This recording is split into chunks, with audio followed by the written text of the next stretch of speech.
Σχεδόν αιώνας πια διαιρείται με το 3. Και στην ουσία είχε απορία με πιο μεγάλη ηλικία, πιο μεγάλη εμπειρία. Περνάω σ' ακουστικά κηχεία. Από Ελλάδα ως Ιαπωνία γράφω πάλι ιστορία. Ή το ογκάμι του hip hop, long wolf χωρίς το κουτάβι. Ο Versus στο στόμα δεράβει, like the arsonist, φωτιές ανάβει. Επί σκηνής, διεθνούς και τοπικής. Και εκτός αυτής βράδια στο iPod της μεγάλης σου αδελφής. Είμαι ρηχός, είμαι κενός, είμαι κοινός, είμαι εσχρός. Είμαι ασφαλός όμως αυτός, είμαι μονάχα ο μισός. Είμαι σαφώς εριστικός, αλλά όποιος μείνει μπροστά του είχε ερωτήσεις να μου κάνει για το παιχνίδι του θανάτου. Όποιος κατάλαβε, κατάλαβε. The rest of y'all, I don't give a damn. Είναι σαν να εξηγεί το Kio, εσύ πας στο Van Damme. Spam me the spam, homies. Εσύ αυτός μας τα χώνει. Γράψτε στο Facebook δίχω μου σας γράφω στην παλιά μου μαύρη ζώνη. For all of my people. Time is now. Bring the noise. Feel it, baby. Get up, get up, get up, get up. Everybody, let's get dirty. It's incredible.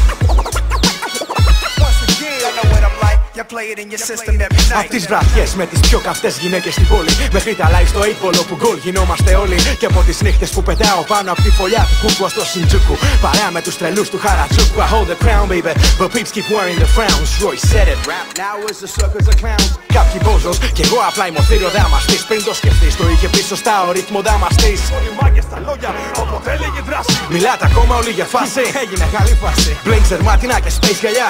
Οκ, γαμάτα. Αλλά μόνο όταν τα φορούσε ο Αφρικα μπαμπάτα. Ο Big Daddy Kane, ο Rakim και ο Cool G Rap. Για τους υπόλοιπους 3 γράμματα. Yep,